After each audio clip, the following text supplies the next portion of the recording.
When will Barcelona vanquish money woes and return as a major force? When La Liga calculates new salary limits for its clubs at the end of this month, Barcelona will no longer find themselves in the negative.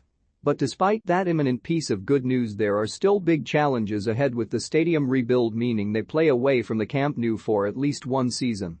Sportsmail looks at the long-term plan, if such a thing is possible in such turbulent times. Yes. Twice a year La Liga sets salary limits for each club. There is a convoluted calculation which subtracts projected spending on non-football costs from projected income. If a club is going to make $1 million but has to pay out £500,000 in debt repayments or paying non-football staff, then its salary limit is £500,000. That's the oversimplified version. Losses from previous years also have to be factored in. Barcelona's limit was set at €97 million, £83 million, last May, but the club itself said the losses from the previous board were not €228 million, £194 million, but €481 million, £410 million, and so at the start of the year La Liga set their salary limit at -€144 million, -€123 million. They were the only club to be in the minus. This May that figure will go back above zero. La Liga has changed the rules so that any losses related to the pandemic can now be spread across 5 years. The club's sponsorship deal with Spotify for around €280 million, £239 million, across 5 years will also help. And so will a deal to sell 49% of the club's retail subsidiary to global digital sports platform Fanatics for €200 million, £170 million. It will give the club a quick injection of money, but yes, in the long term just under half of what they make on shirt sales will be going into another company's pocket.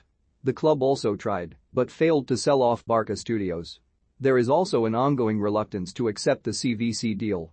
Yes, all bar Real Madrid and Athletic Bilbao. It would bring in 270 meters, £230 million of immediate cash, but Barcelona don't like the fact that it means they will give up future shares of television revenue, around 10% for the next 50 years. Barcelona took out a credit with Goldman Sachs for €595 million, £507 million, last year, preferring it to the CVC option. It's repayable over 10 years and does not prohibit them also taking the CVC money at a future date if they change their minds. But for now there seems little chance of that.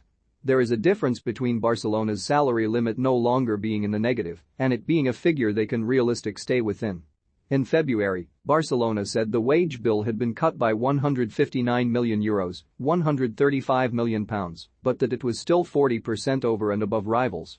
It's hard to sell players if they are on long deals and being paid 40% more than they would earn elsewhere. The wage bill was heading for the €900 million, £767 million mark at the end of last season.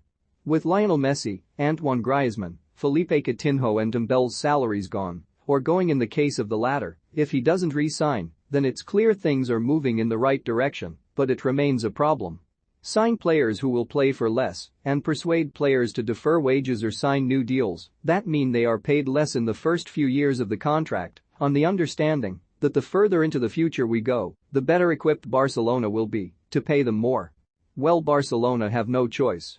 Xavi wanted the club to keep Ousmane Dembele, but to come anywhere near what he wanted to be paid they have had to suggest a progressive deal.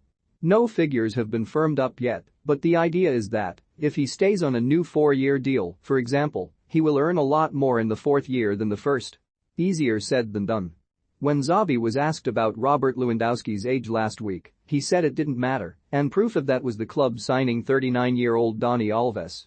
But comparing the two doesn't quite work, because Alves is Barca's lowest earner, and if Lewandowski arrives he will become one of the top earners on between €8 million and €10 million net a season. Yes. Jordi Alba, Gerard Piqué and Sergio Busquets deferred wages during the pandemic.